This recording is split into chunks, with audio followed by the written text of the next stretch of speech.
Eu sou CEO e um dos fundadores da TOT, nós somos 7 fundadores, e a nossa trajetória começou lá em 2016, então tem bastante tempo aí que a gente começou a trabalhar com a causa de refugiados e tudo mais. A gente passou um bom tempo estudando mais, tanto da causa dos refugiados, dos migrantes, que o objetivo nosso era conseguir compreender e criar alguma solução, algum meio que ajudasse essas pessoas que estão aqui no nosso país a gerar um aumento de renda. Esse é o nosso maior objetivo. Na verdade, 63% deles são trilingües, 45% fizeram uma graduação e até mesmo 28% fizeram uma pós-graduação. Então, são pessoas super bem formadas, que têm uma capacidade gigantesca de poder agregar no nosso país e trazer conhecimento, trazer, enfim, culturas diferentes.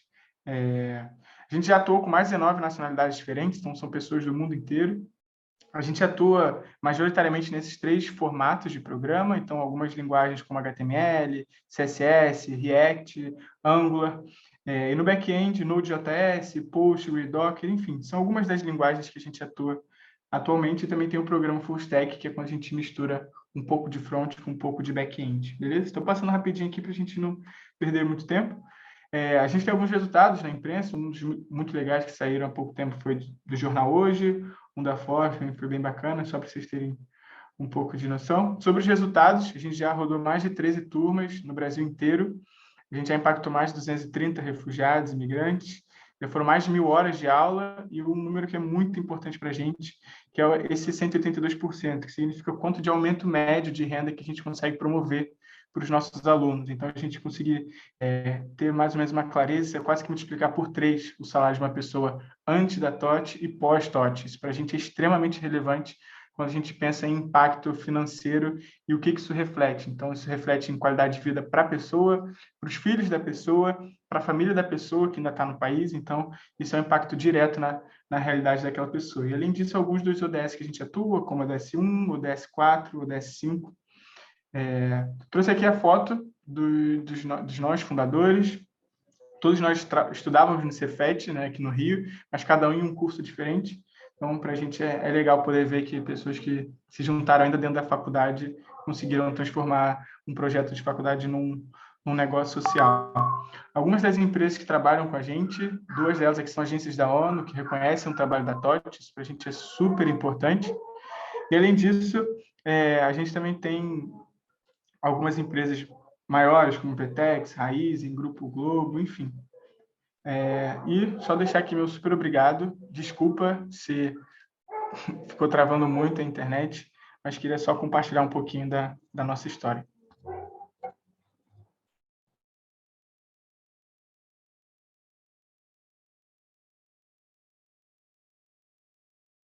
Não, a gente que agradece, Caio, valeu demais, e está sendo um prazer conhecer vocês e toda a TOT Diversidade. Bom demais. Bom, vamos continuar, então, começar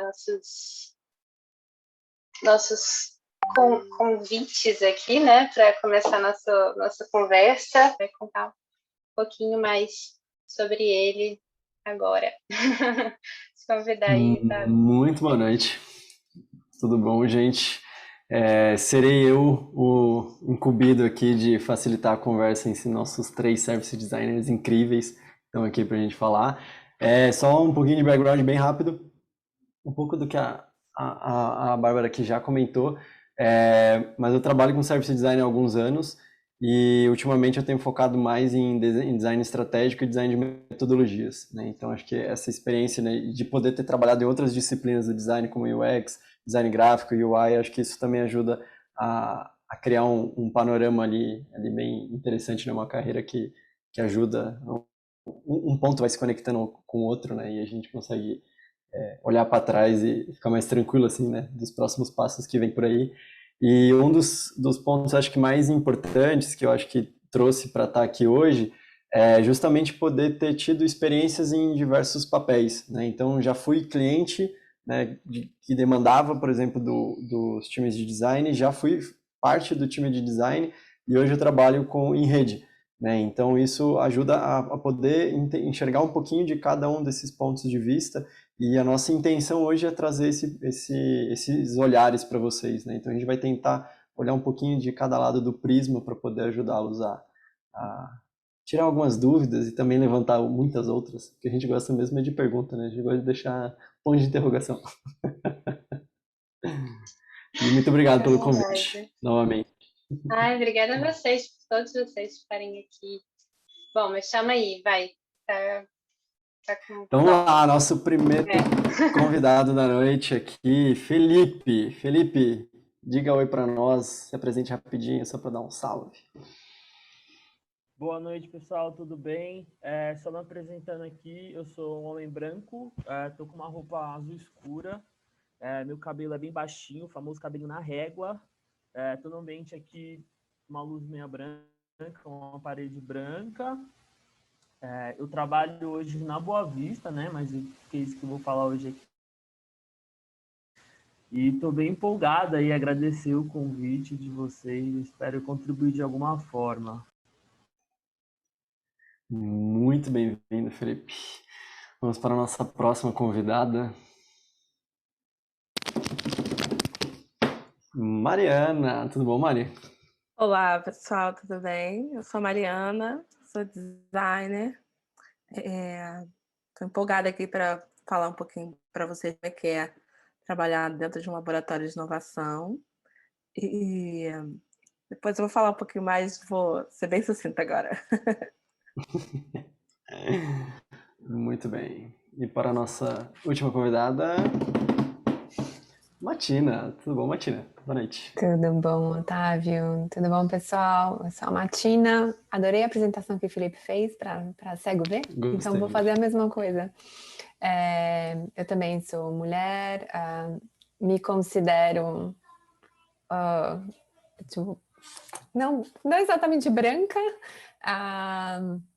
mas com a pele clara, cabelo castanho, liso, e tô no meu quarto, fazendo essa conversa com a minha filha brincando na sala. Vocês vão escutar a criança, é barulho da minha filha, logo mais ela vai aparecer. E eu tô usando aqui o fundo padrão da SBN, que é um fundo verde, bem bonito. E tô empolgada para estar aqui hoje compartilhando um pouquinho da minha história e ansiosa para as perguntas. Muito bom, muito bom, muito bom. Vamos começar então nosso talk aqui. Vamos começar pelo Felipe.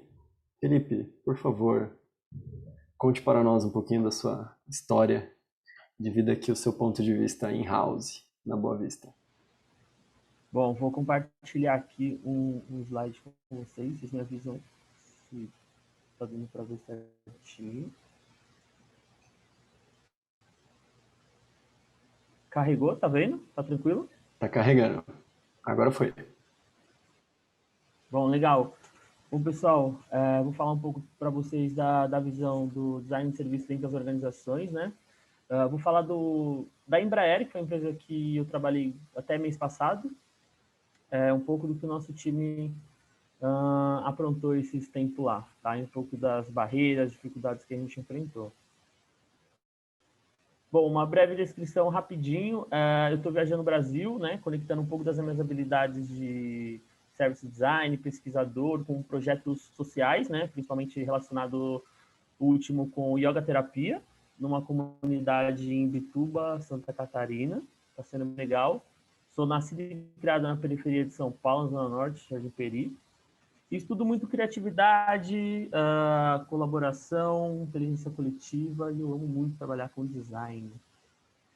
Então, a gente vai trocar uma ideia aqui hoje sobre o papel dos sonhos, né? O que fazem quando eles são envolvidos em projetos, né? Quais são as barreiras que a gente enfrenta no dia a dia, beleza?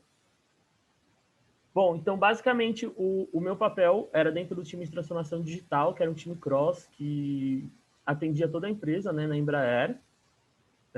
O papel que eu tinha lá era como se fosse mais ou menos igual a de um consultor, só que interno, né? Então, a gente ajudava tanto em projetos internos da empresa, quanto projetos para desenhar serviços externos também. Nosso time de design lá, basicamente, era formado com algumas skills relacionadas à pesquisa e a serviços, né? Tinha poucas pessoas mais focadas em protótipo, então era um time muito multidisciplinar. E a vida né, lá dentro da organização, principalmente para o nosso time de design, era muito de provar valor, né, obter visibilidade e mostrar o que as pessoas podem ganhar com o nosso trabalho, né? Era desafios assim que a gente não imaginava encontrar no começo, né? A organização queria muito o time de design, mas naquele momento ela não estava muito preparada para ter um time de design, né? Estava passando por um momento bem diferente naquela época. E aí é onde começa o nosso trabalho, né? Então, para a gente conseguir ter essa visibilidade, né? Obter ganho, mostrar o ganho para as pessoas e principalmente provar valor, a gente tinha que entender o desafio da empresa, né? Então, a empresa tinha o seu board estratégico, né? Então, onde eles definiam alguns desafios que o time teria que ter no ano, né? Que a empresa teria que ter, e aí conectava o nosso time. Então, essa demanda chegava para o nosso time, e o primeiro passo era a gente mapear, né? E conversar com as pessoas, entender quem são as pessoas, né? Dentro da organização, isso é muito importante, né? A gente entender principalmente quem são essas pessoas que vão estar relacionadas com o nosso desafio.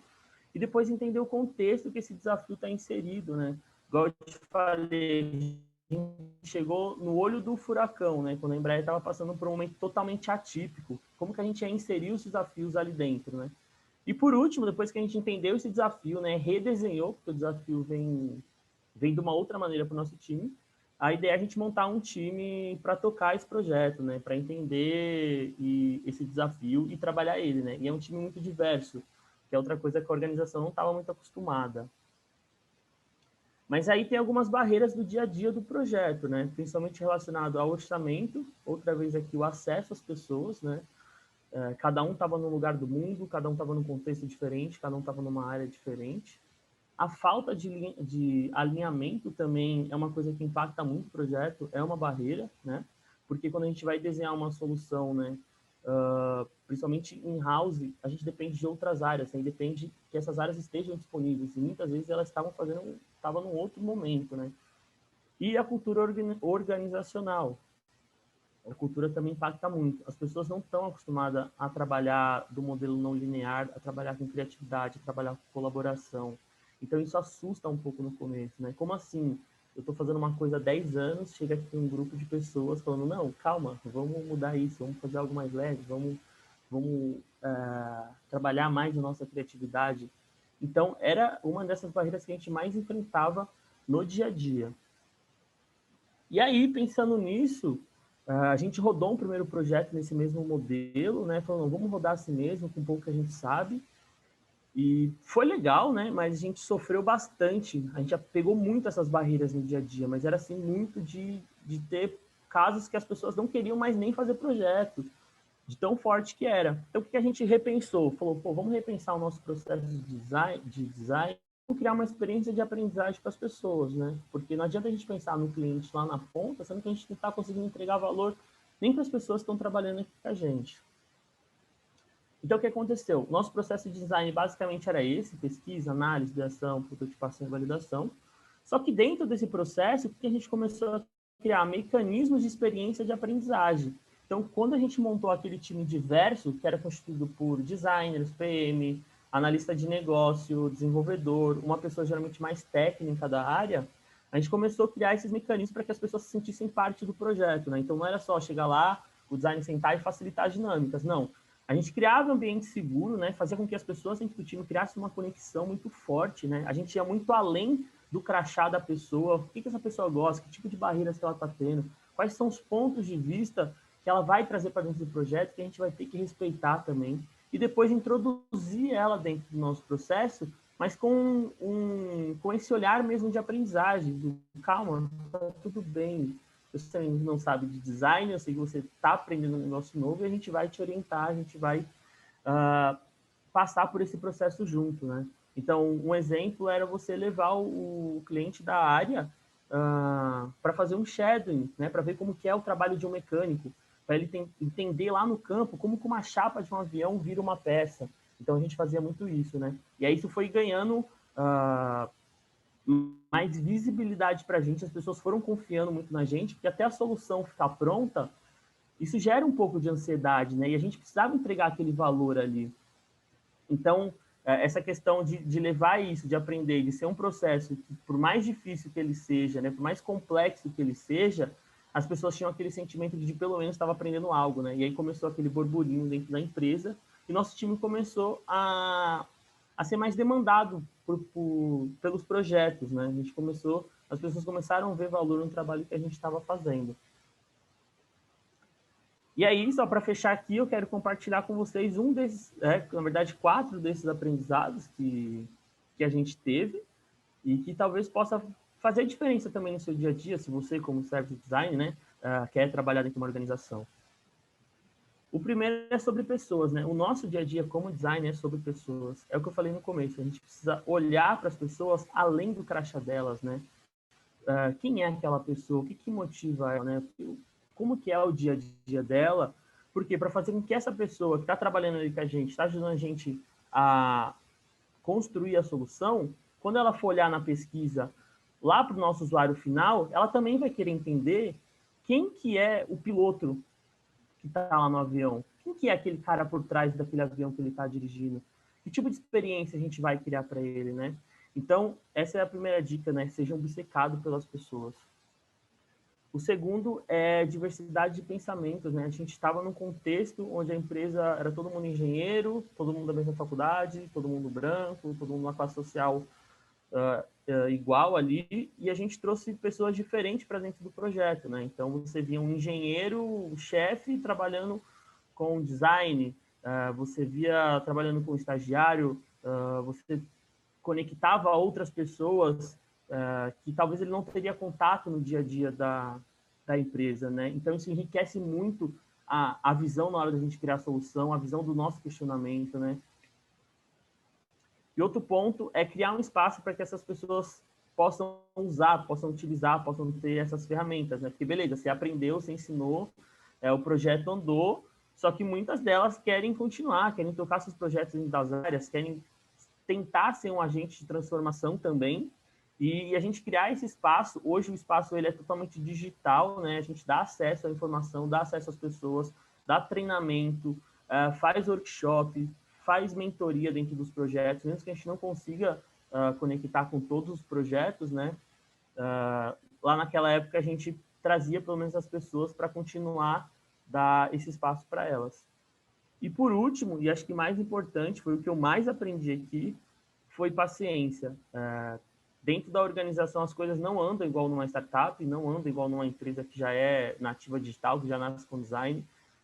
A gente está fazendo um pedacinho ali do ecossistema, que é o projeto, depois tem essa questão do processo, até as pessoas começarem a ver valor, a praticar, e até a gente conseguir chegar no pico, que até a cultura organizacional, isso leva muito tempo, né?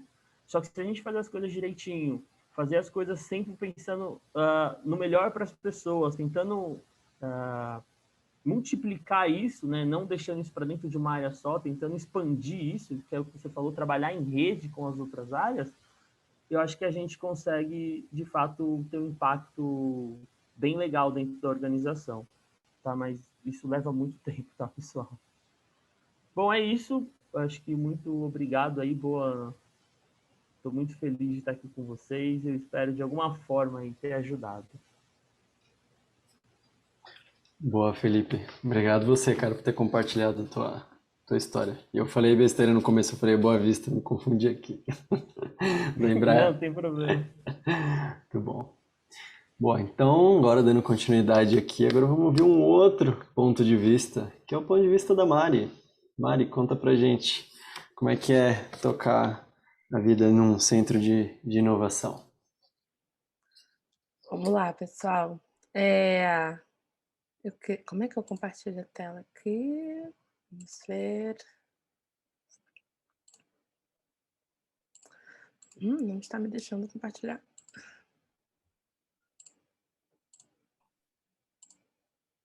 Agora pode autorizar a Mari como co-host? Na verdade, é o meu computador que não está deixando.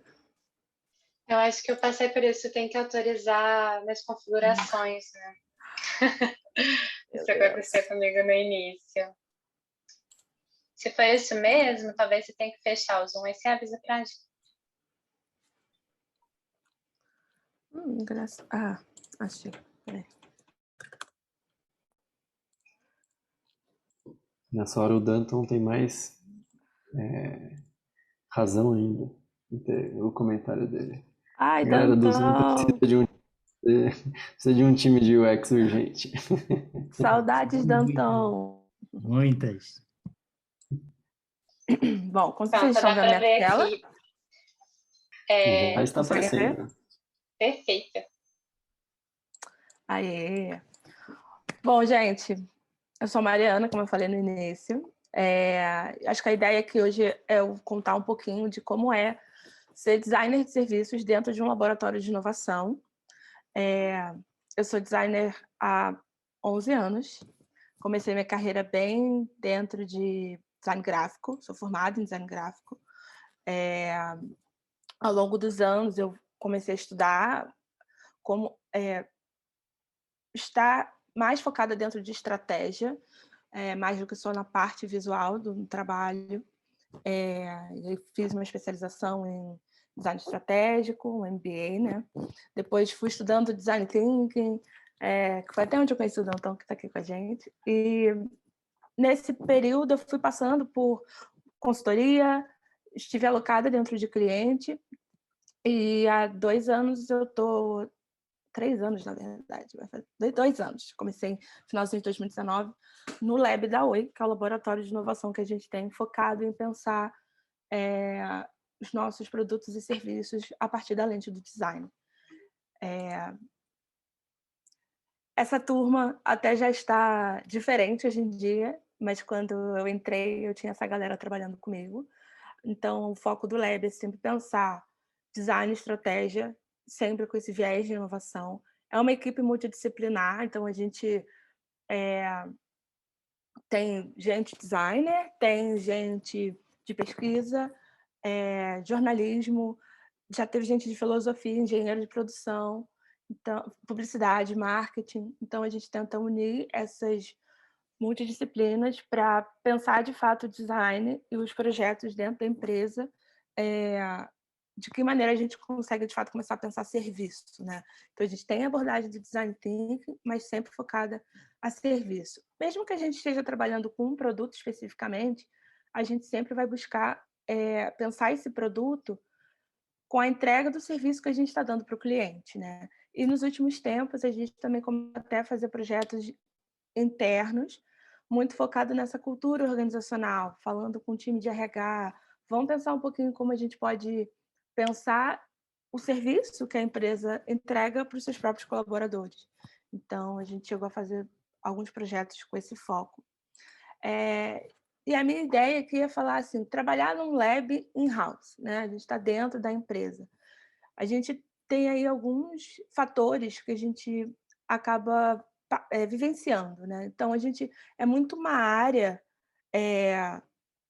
dentro da Oi que a gente desata nós. Muitas áreas, às vezes, têm dificuldade de entender como resolver um determinado problema, ou tem ali um grupo de necessidades que eles precisam trabalhar ali dentro, aumentar vendas, ter um produto novo, ter um serviço novo, redesenhar um serviço. Então, a gente acaba sendo uma área que vai trazer essa ideia de desatar nós, tá? Então, o que a gente realmente precisa fazer? Vamos olhar toda essa cadeia, vamos olhar esse serviço de ponta a ponta. Então, desde antes do cliente estar pensando em comprar nosso produto, nosso serviço, como que a gente chega até ele, até o momento que o cliente está ali interagindo, consumindo o nosso serviço e, sei lá, porventura não esteja mais com a gente. Então, a gente busca ter esse olhar de toda a cadeia e, para isso, a gente tem um papel muito de facilitar esse processo de trabalho, o processo do design nos serviços e integrar as áreas. Muitas vezes, ainda mais empresas que estão há muitos anos, que já existem antes desse momento digital, que estão agora passando por uma transformação digital, essas áreas elas trabalham em momentos diferentes da jornada do cliente e muitas vezes elas não se falam, não se conectam, elas estão ali mais em silos. É claro que agora a própria pandemia a gente teve uma aceleração muito grande de como a gente trabalha, mas a gente acaba sendo uma área muito de, tá, vamos olhar esse serviço como um todo? Então, vamos chamar a área de marketing, vamos chamar a área de atendimento para o cliente, vamos chamar a área de dados, vamos chamar a área de arquitetura, vamos juntar essas pessoas que estão entregando para o cliente uma parte dessa jornada e vamos começar a olhar essa jornada como um todo. Então, a gente tem esse papel de integrar a própria companhia dentro com esse olhar para os serviços que a gente entrega para o cliente. Mas também é sobre um aprendizado 360. Assim, a gente aprende com as áreas, a gente aprende dentro do próprio lab, junto com as disciplinas que a gente tem ali. A gente aprende junto do mercado, com as tendências que estão vindo, com o que o mercado traz para a gente. A pandemia ensinou para a gente muita coisa, né? Coisas que a gente achava que a gente nem ia conseguir fazer. Estamos aí trabalhando remoto 100%. Então, a gente tem esse aprendizado o tempo inteiro. É um ambiente que proporciona para a gente um papel, às vezes, até quase mutante. Eu digo mutante porque a gente sempre está ali desempenhando um papel junto da área, e dependendo do tipo de projeto, a gente tem um papel mais de facilitar com que aquele projeto seja feito. Dependendo do projeto, a gente tem um papel de facilitar, de pensar a estratégia. Então, vamos focar na estratégia aqui, como esse projeto vai funcionar.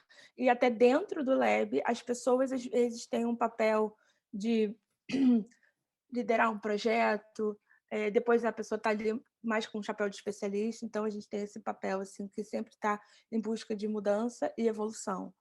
E uma coisa que para mim é super importante, a gente vive a autonomia na veia, né? A gente está dentro de uma hierarquia de empresa, mas a gente tem a possibilidade de, por ser uma área que entrega um valor diferente internamente e externamente para o cliente, né?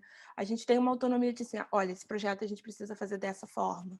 Então, vamos usar essa nossa metodologia para fazer a coisa acontecer.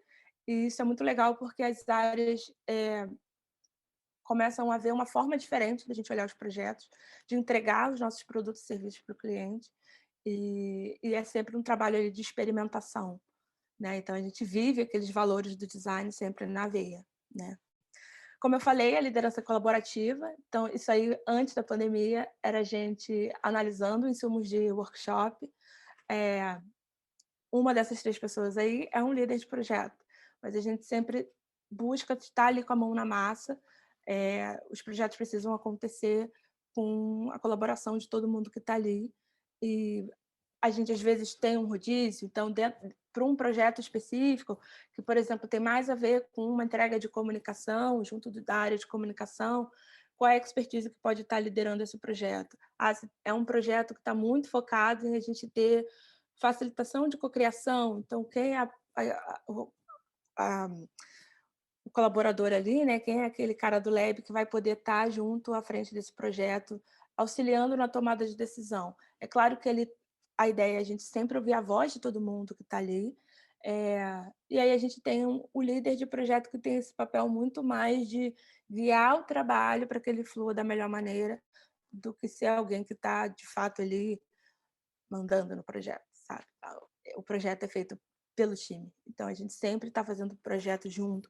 Nunca é alguém sozinho, né? Não é um trabalho de consultor. A gente, como área, tem um papel ali de quase consultoria para o resto da empresa, mas a gente preza muito por um trabalho sempre em conjunto, de forma sempre coletiva.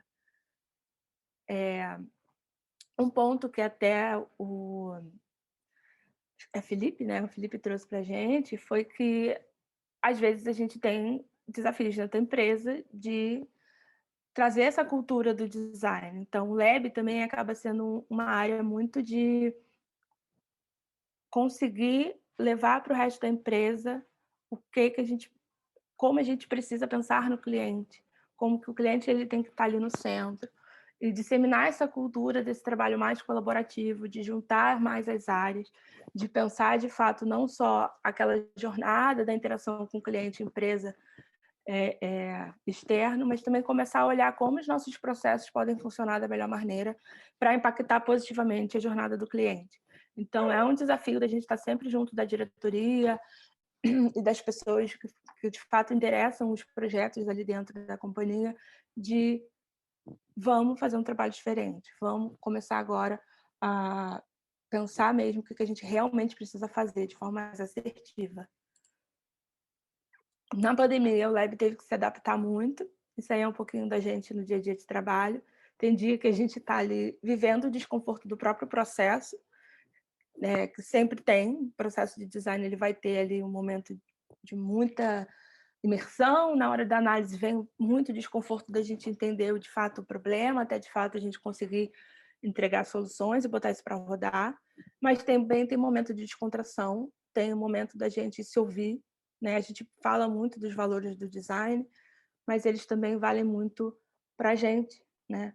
Qual é o contrato que a gente, como equipe, a gente leva em consideração para que o nosso trabalho, já que a gente precisa pensar fora da caixa, já que a gente precisa entregar a inovação, isso tem que começar dentro de casa, dentro da nossa equipe, para que a gente consiga levar isso para fora. Então, volta e meia, a gente tem momentos de viver a empatia entre a gente, a colaboração, a experimentação, isso tem que estar no nosso dia a dia, e ter marcos ali da gente, vamos falar da gente hoje? Vamos fazer um check-in? Como é que você está? Como é que você termina esse dia? Como é que a gente pode melhorar o nosso processo de trabalho? Como as coisas podem fluir de uma melhor maneira? E isso é muito feito pelo time, né? É claro que a nossa gestora sempre está nos apoiando, inclusive ela está aqui online, mas é um trabalho do time de fazer as coisas acontecerem, da gente se cuidar, né? Ainda mais nesse momento de pandemia, a gente precisa se cuidar, a gente precisa estar atento para que o nosso trabalho seja feito da melhor maneira. E encerrando aqui um pouco a minha fala, o Lab ele vira esse catalisador aí da inovação, né? Então a gente usa a gente do design, sempre pensando ali nesse desejo das pessoas, o que é rentável para o negócio, o que é tecnicamente possível, isso é a base do nosso trabalho. Os pilares do processo, tanto para o que a gente entrega para o cliente, principalmente para o que a gente faz no dia a dia, né? E é legal de ver como a gente consegue, com as ferramentas do processo, essa abordagem, a gente conseguir tangibilizar não só em produtos como sites, aplicativos, produtos que a gente entrega para o cliente numa loja, por exemplo, mas ver isso no nosso serviço, né, na experiência que o cliente vai tendo, seja na hora que ele compra um produto, na hora que ele precisa de ajuda para resolver um problema, e essa parte da cultura, desse ecossistema que a gente tem dentro da empresa, disso também, de alguma forma, a gente conseguir impactar as áreas para também pensar de forma diferente. E esse papel, nosso, é muito transversal, né? A gente tem essa facilitação do próprio processo do design, do fazer do projeto, de pensar essa estratégia junto de quem está encabeçando as estratégias, a diretoria, e negociando da melhor forma como os projetos podem ser feitos, e ter esse papel de integrar, né? A gente precisa estar junto, todo mundo, não é cada área fazendo o seu pedaço ou fazendo do seu jeito, vamos juntar e vamos fazer o trabalho da melhor maneira possível. E isso é sobre lidar com dificuldade. A gente vai ter dificuldade no dia a dia, vai ter momento que talvez a grande teoria não vai funcionar, então a gente tem que se adaptar, ao momento que a gente está vivendo, aprender com essas dificuldades. E aí eu sempre gosto de falar disso, né? Transformação digital, a gente está mexendo com egos, às vezes, empresas muito grandes, tem gente que trabalha há muitos anos da mesma forma. Então, a gente precisa fazer com que esse processo seja acolhedor, que ele seja positivo e fazer com que as pessoas participem disso mais dentro desse processo, né? Então, porque quando elas começam a ver esse processo acontecendo, o projeto andando, a gente tem essa parte de pesquisa, vocês encontraram isso junto do cliente, agora a gente está pensando nas soluções em cima de dados reais, em cima das coisas que realmente importam, as informações vão indo à tona, e aí é lindo esse processo, é lindo ver que as pessoas estão se conectando, estão se falando, estão sendo ouvidas, né? Acho que isso é muito importante, a gente ter essa escuta de quem está trabalhando e do cliente, e aí é nesse momento que essa inovação vai acontecendo e o trabalho começa realmente a fazer sentido. Não está indo? Obrigada, gente. Era isso. Depois quero ver o que vocês têm aí de feedback. Muito bom, Mari. Muito obrigado. Muito obrigado pela tua fala. Muito bem. Então agora vamos para a nossa próxima convidada, Matina. Vamos lá, compartilha seu ponto de vista sobre service design pra gente. Vamos compartilhar. Começar compartilhando a minha tela com vocês.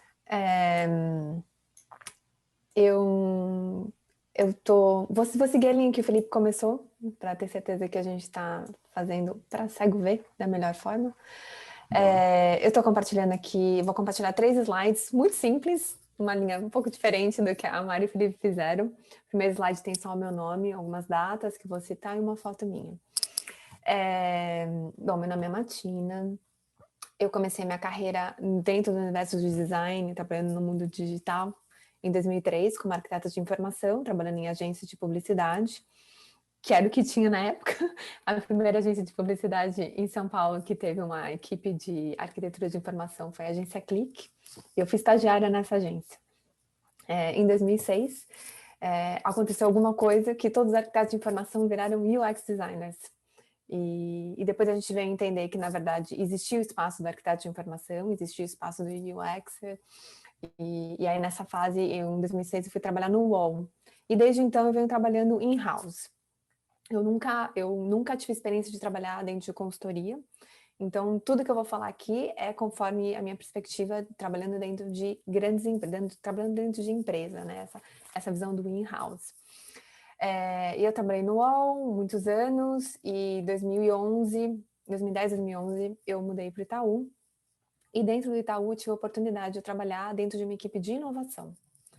E nessa equipe de inovação, aconteceu que eu já era uma especialista, já era uma UX especialista no que eu fazia.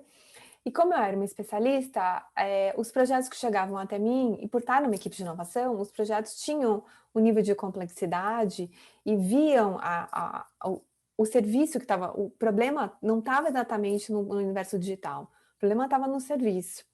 E aí, o meu papel dentro dessa equipe de inovação era olhar do começo ao fim. E isso incluía essa minha transformação para virar uma designer de serviço. E aí, quando eu vi, eu estava fazendo uma coisa que não era mais UX. Eu vi que eu estava fazendo design de serviço e eu fui entender o que eu estava fazendo, fui estudar, fui pesquisar.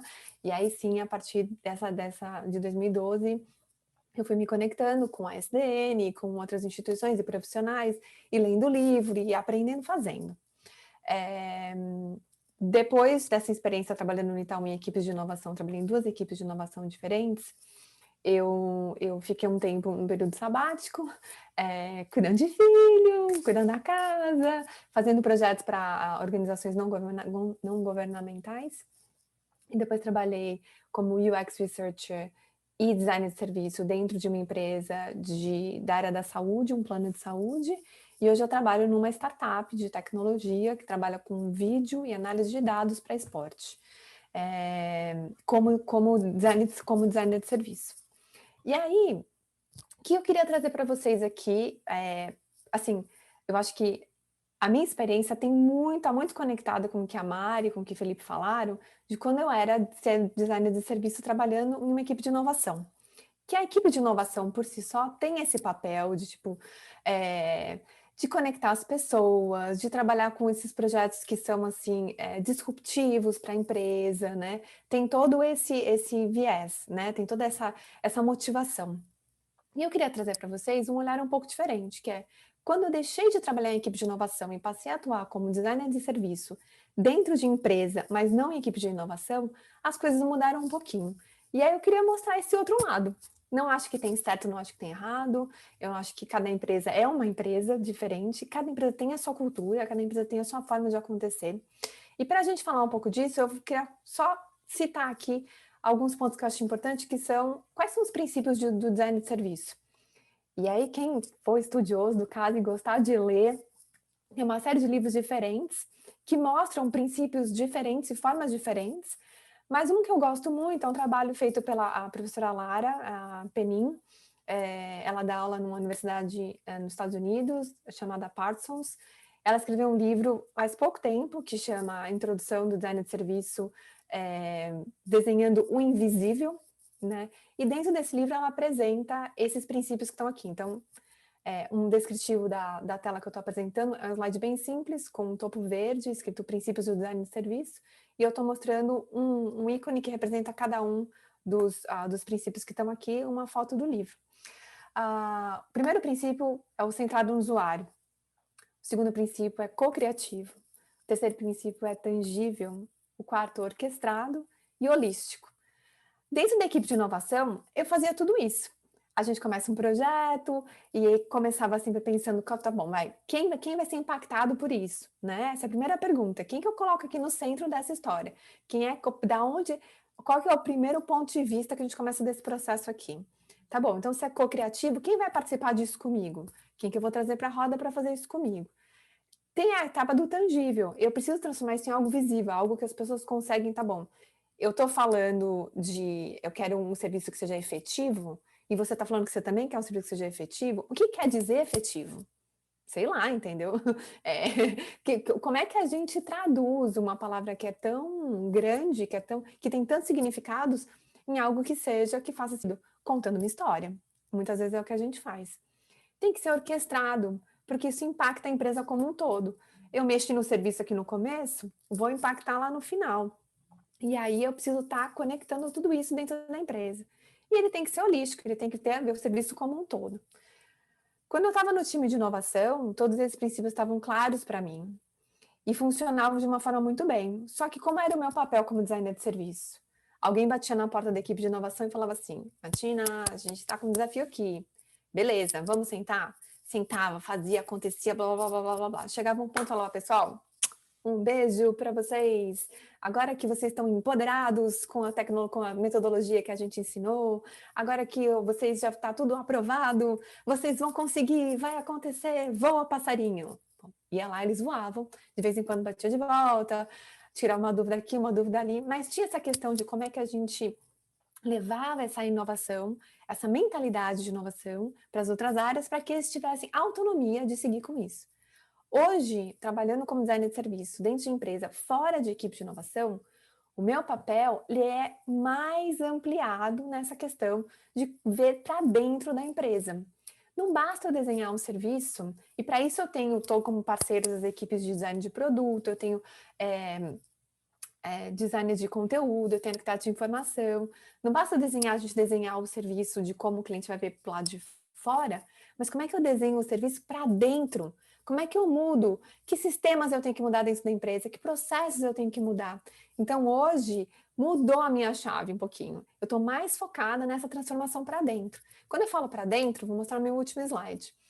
É um slide também que tem um topo verde, está escrito palco e bastidores. E tem uma imagem que tem uma pessoa, um ator apresentando num palco, com luz, cenário, figurino. Tem uma cortina que mostra as coisas que acontecem atrás da cortina, que são os bastidores. Alguém está mexendo na iluminação, alguém está passando provavelmente o texto para o ator, que se o ator esquecer, alguém está carregando o cenário, né? E muitas coisas tiveram que acontecer para que aquela experiência fosse entregue, né? Essa é uma das metáforas que a gente mais usa para quem é novo no design de serviço. Essa é uma das metáforas que é muito usada.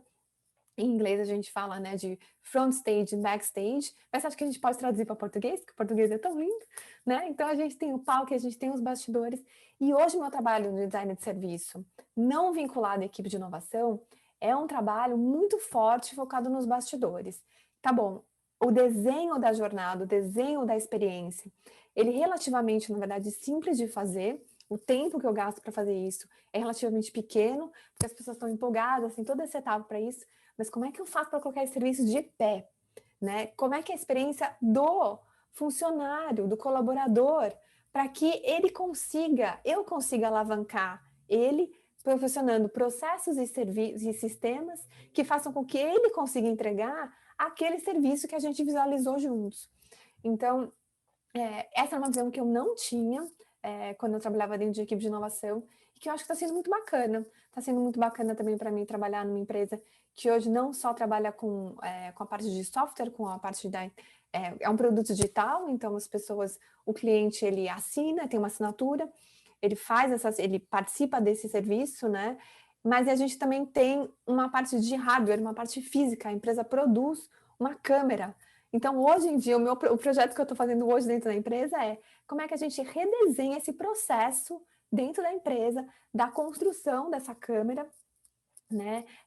E todas as etapas disso dentro da empresa, todo desse processo para que a gente consiga entregar a câmera da melhor forma. O que está sendo para mim um grande aprendizado, porque isso é o grande serviço, assim, do meu ponto de vista, sabe?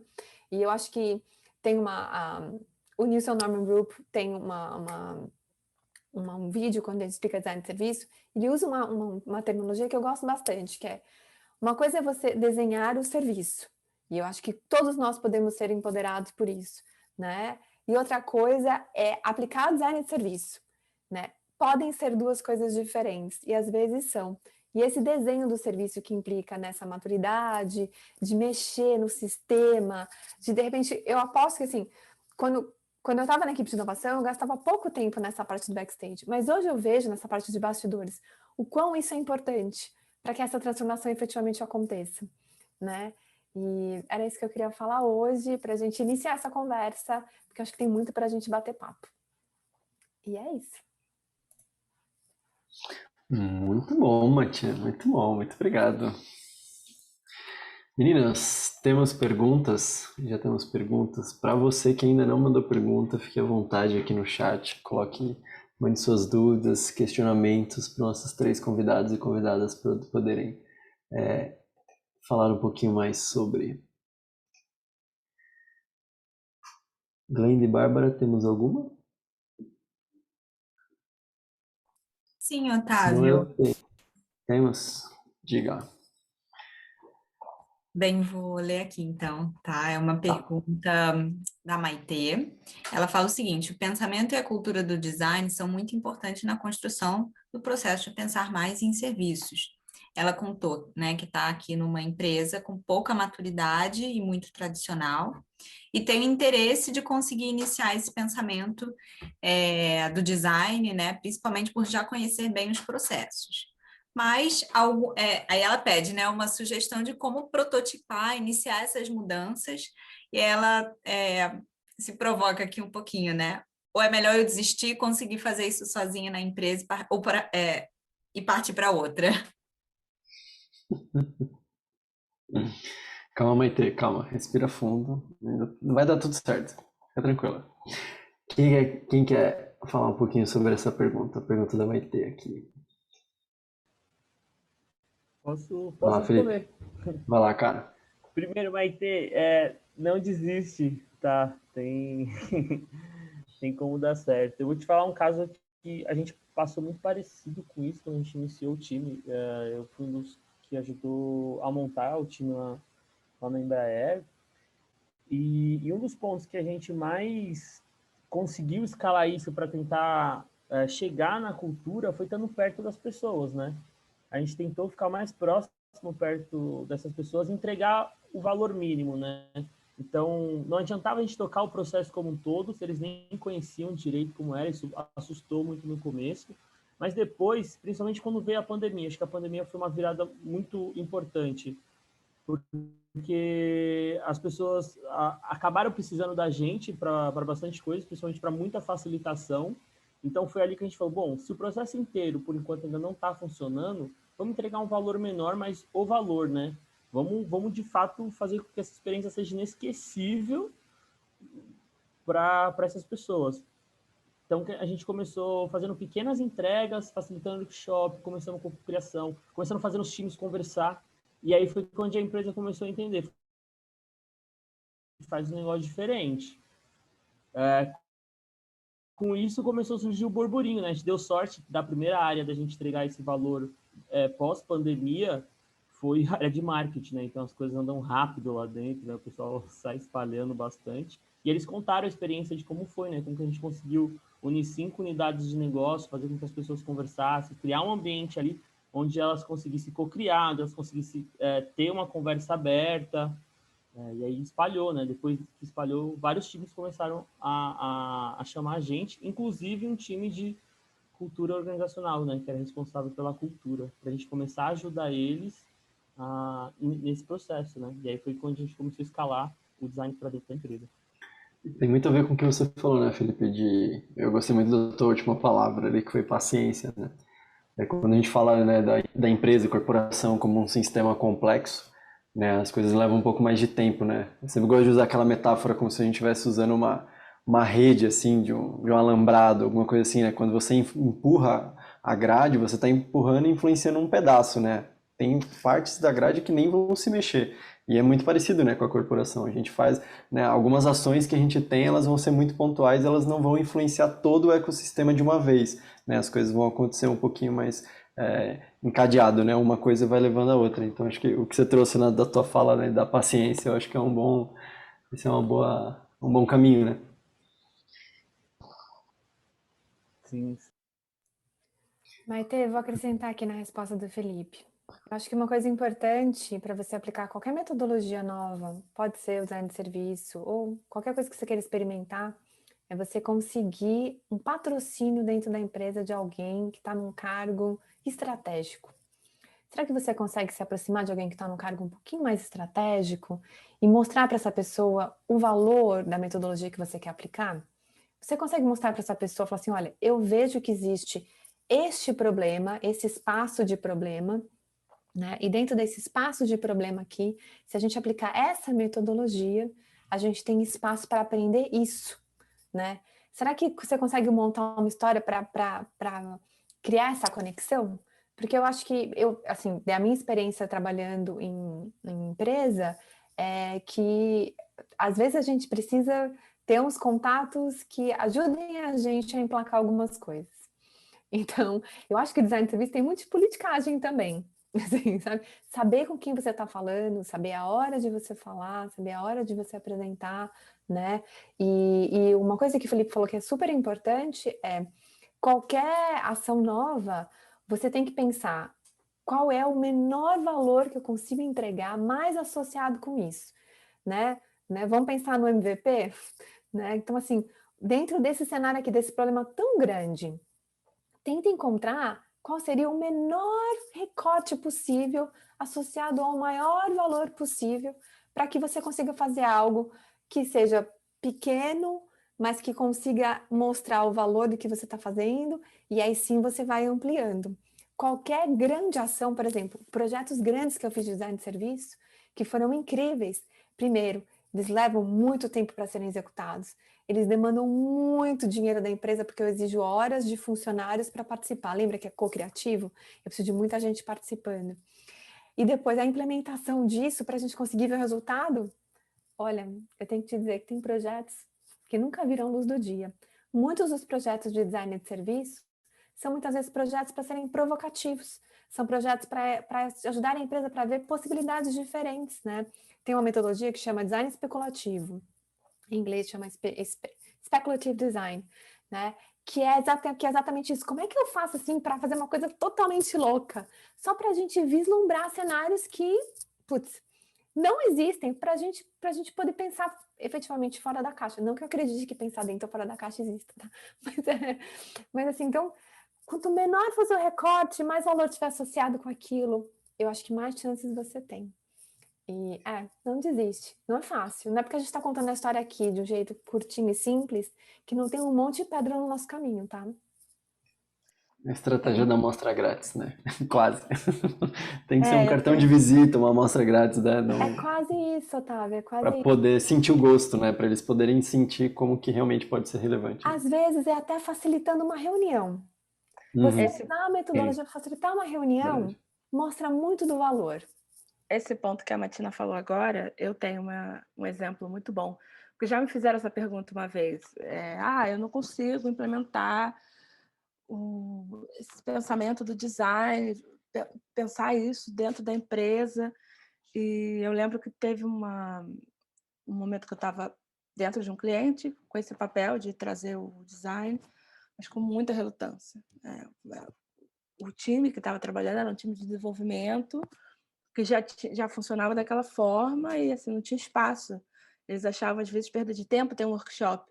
Não, mas aí eu vou ter que parar o dia, vai parar sprint, não sei o quê. E eu ficava, gente, eu preciso... O que eu posso fazer? E foi exatamente nesse ponto de partida, assim, de facilitar uma reunião. Reunião para discutir uns pontos lá do produto que a gente tinha. E enquanto as pessoas estavam falando, é aquela reunião clichê, né, de discussão, não, mas é isso, não, mas é aquilo. Enquanto as pessoas estavam falando, eu levei para a reunião vários bloquinhos de post-it, canetas, comecei a anotar tudo que o pessoal estava falando. Então, escuta ativa, anotando. Aí levantei e comecei a botar na parede. E aí as pessoas começaram a perceber, eu falei, o que essa menina está fazendo? Tá colocando um monte de papel na parede. E as pessoas começaram, olha só. Aí gente, a gente está falando disso, então. Então a gente também está falando desse problema. Então você começa a fazer ao invés de a gente ficar ali só dizendo para o cliente, então a gente precisa fazer design, a gente precisa pensar, vamos fazer primeiro, que nesse fazer as pessoas, olha só, a reunião que era 1 hora discutindo um nada, em 20 minutos a gente conseguiu já elencar alguns pontos que já servem para próximos passos.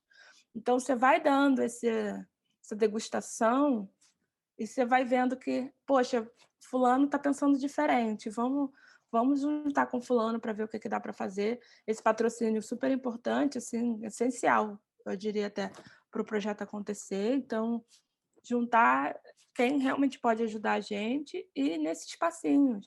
Às vezes um projeto que você sabe que o que precisa ter uma mudança, às vezes, muito disruptiva, mas você fala que essa mudança disruptiva as pessoas não vão aceitar. Como é que eu vou chegar naquele ponto? Qual é o primeiro passo que dá para fazer? É fazer uma mudança pequena.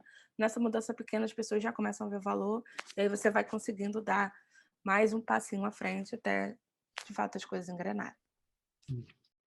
Processo de parceria, né? Tem que dar a mão e caminhar junto, né? Não adianta. O processo sempre vai precisar desse movimento. Aqui a Pamela tinha feito uma pergunta, Pamela, você tinha direcionado para a Matina, e eu tenho a impressão de que um pouco do que a Matina acabou de dizer te ajuda nesse processo. Desculpa, nessa pergunta. Você só me diz aqui se faz sentido mesmo ou se ainda tem algum ponto que você acha que ficou em aberto, tá? Tem uma pergunta da Monique muito boa, e eu acho que ela pode ser a última pergunta aqui para a gente fazer. Só queria fazer uma antes, que é a da Camila, que é, na opinião de vocês, quais são as vantagens de atuar com design de serviço in-house em comparação à atuação em consultoria? Esse eu queria dar um pitaco, por já ter trabalhado tanto na consultoria quanto in-house. In-house eu acho que está super coberto aqui, né? Tanto que tudo que a Matina, o Felipe e a Mariana trouxeram, todos os desafios ali, né, que a gente tem. Agora, a vantagem, né, de você ter in-house, olhando principalmente hoje em dia, né, quanto mais projetos eu toco como consultor, o capital intelectual fica no time. E para mim essa é a grande vantagem de todas, e é inegociável isso. O capital intelectual de todos os projetos fica com o time de design que executa. Se você tem uma consultoria, a partir do momento que a consultoria vai embora, o capital intelectual foi com o time. E aí a tua empresa perdeu a parte mais rica do serviço, que é o capital intelectual dessa galera. Então, acho que o uso da consultoria precisa ser um uso muito estratégico, né? Acho que você tem que normalmente a gente usa, eu enxergo, né, a possibilidade de você usar consultoria, por exemplo, quando você precisa rampar um produto, então você precisa de, né, mais força-tarefa ali para poder dar conta em um serviço, em um produto, para ele poder ir para o ar. Faz muito sentido quando você está precisando de um olhar mais oxigenado, né? Então você precisa de pessoas com olhares diferentes, então é legal, de repente, né, trazer alguém de fora com um olhar completamente fresco daquele contexto, e aí isso vai ajudar o teu time de design a deslanchar. E, obviamente, quando você precisa, de repente, algumas coisas muito pontuais, né? Então, preciso resolver ali um desafio que eu não quero tirar a alocação do meu time hoje, num desafio que é muito mais estruturante para a gente, ele é muito mais importante, né, para dentro do time e para a organização, e aí eu uso a consultoria como um apoio.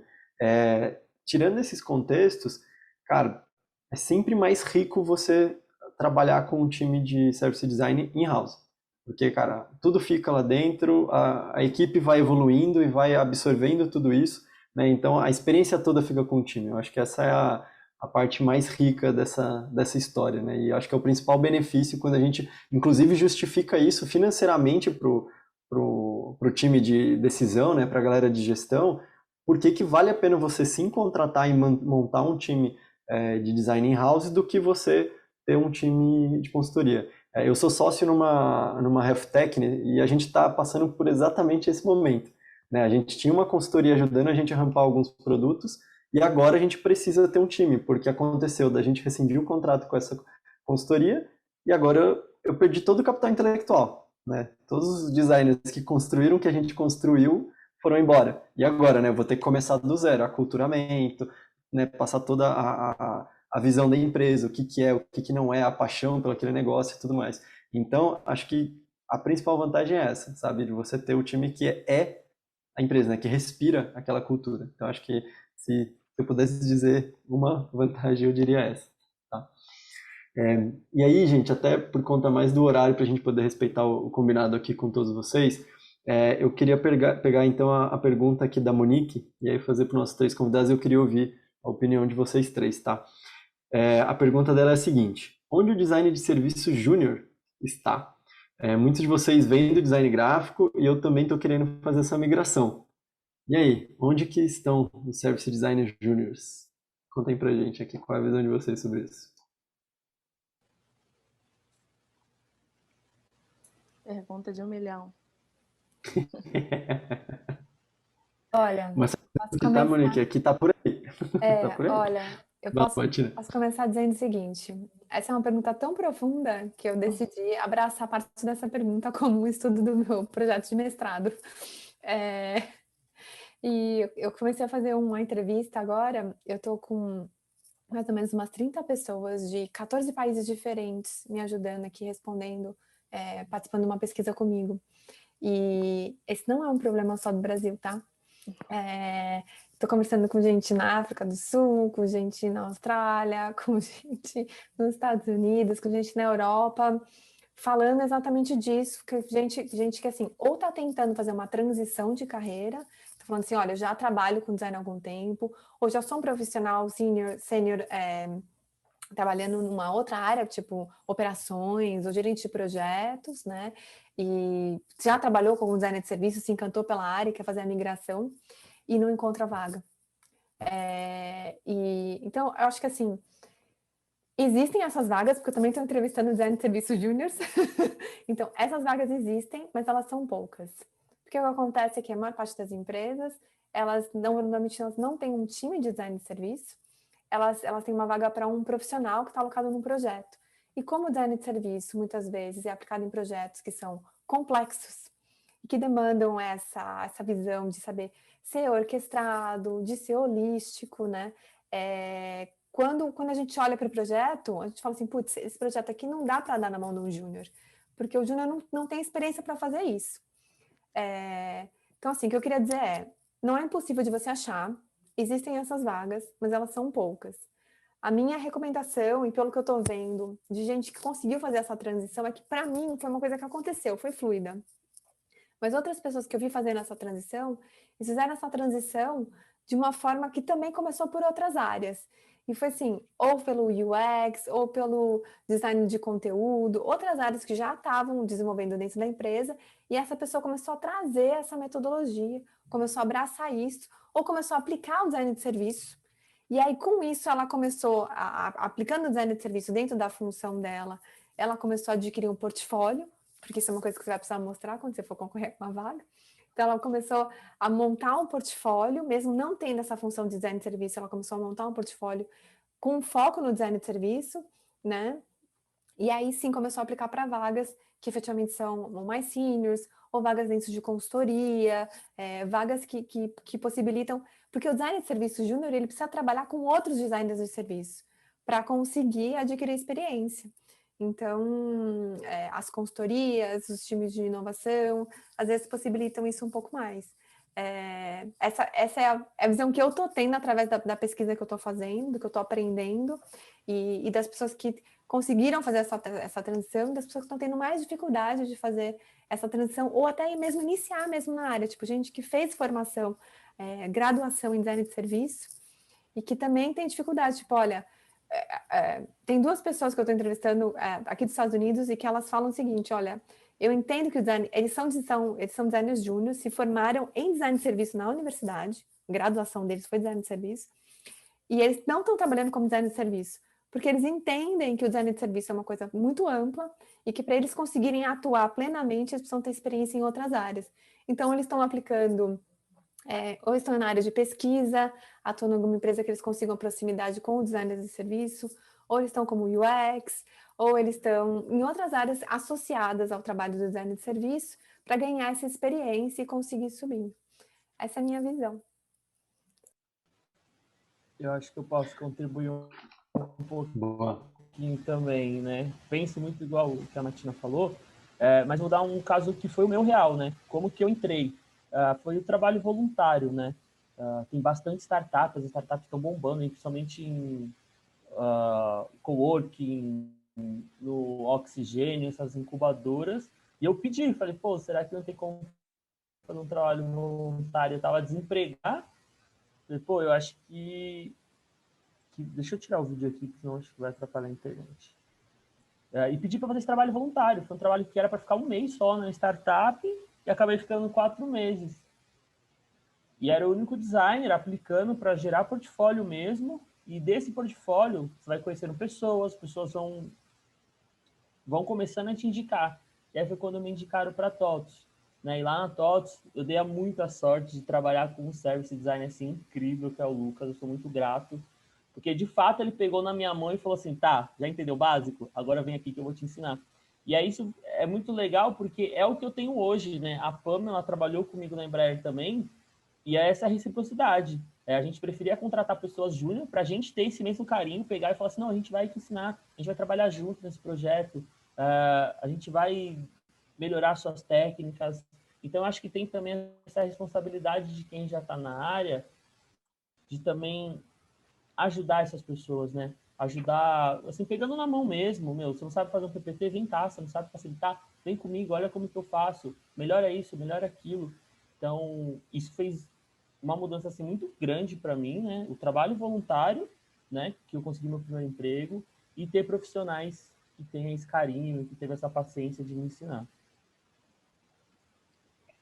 Eu acho que Boa, Felipe. só para Vai lá, complementar, eu acho também que eu, quando fiz a migração, eu já trabalhava como designer gráfico, né? Então, é legal também de ver que às vezes, dependendo... É claro que vai ter a galera mais nova, né? A Martina trouxe até esses exemplos do pessoal que fez a faculdade, então é uma galera mais nova que está começando no mercado. O que eu fiz para conseguir vaga, eu lembro que às vezes era isso, eu não achava vaga, porque acho que dentro do próprio mercado ainda é muito quem indica. Então, esse quem indica, você precisa conhecer pessoas, você precisa estar nos eventos, seguindo quem de fato está trabalhando com isso. Então, eu lembro de ter feito esse mapeamento assim, de quais as empresas que são interessantes de eu conseguir entrar, né? Onde eu consigo ter ali um berço de aprendizagem. E entrava em contato, ia nos eventos que dava. Agora, na pandemia, não está tendo evento presencial, mas os eventos remotos, né? Alguém já colocou até aí, que eu vi mais cedo, que está precisando de freela. Então, assim, você entrar nesse meio, de alguma forma, estar junto dos grupos, de quem está conversando sobre isso. E dependendo do seu nível, eu, por exemplo, eu já não era júnior quando eu fiz a migração como designer, né? Então, muita coisa que eu já vivia como designer, eu já podia aplicar sendo designer de serviço. É claro que a metodologia era um pouco diferente, mas o processo em si do design era o mesmo. A gente pensar um desafio, entender o que a gente, para quem a gente ia entregar, pensar nas soluções, testar aquilo de alguma forma ali com o cliente ou botar na rua, mas o processo era o mesmo, com ali mudanças e, claro, do contexto e, de fato, esse olhar centrar no usuário e essa colaboração, né? O design gráfico trabalha mais sozinho.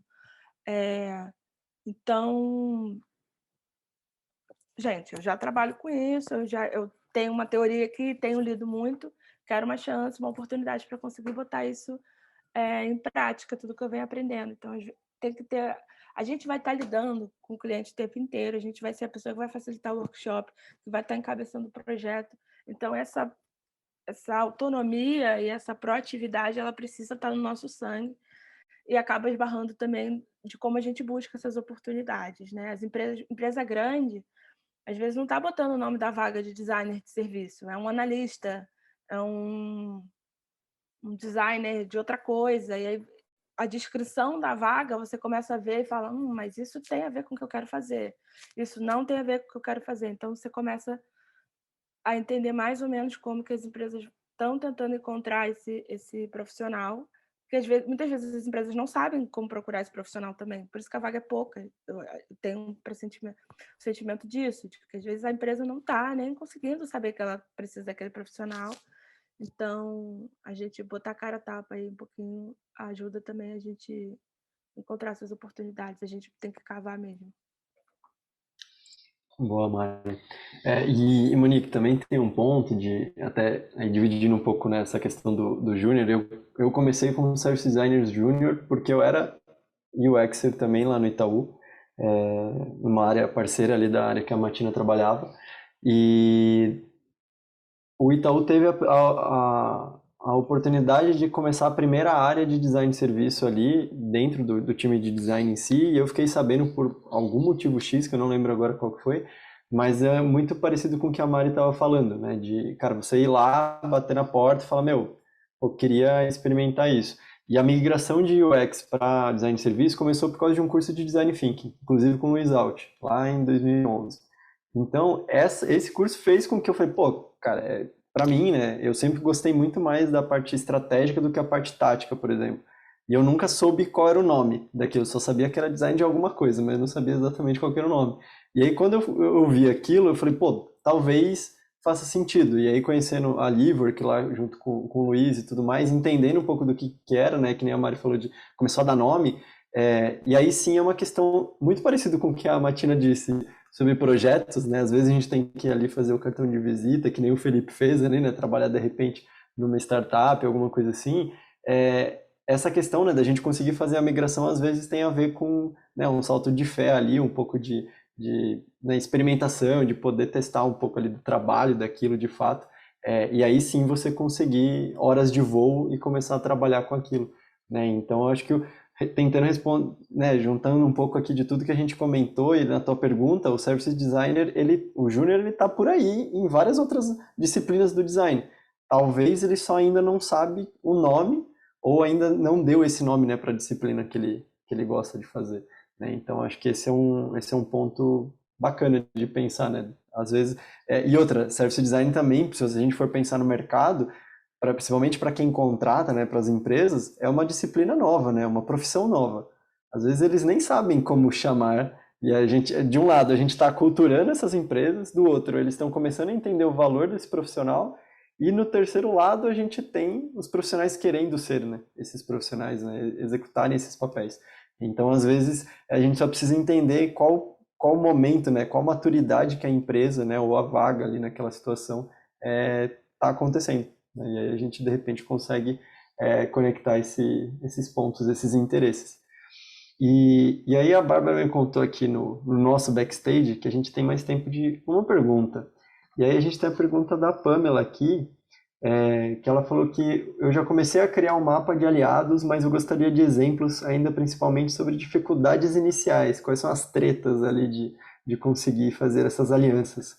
Matina, você tinha falado aqui já para puxar um papo depois, obviamente vamos puxar esse papo, mas quer dar um overview aqui para todo mundo? Quais são as principais tretas dessas alianças?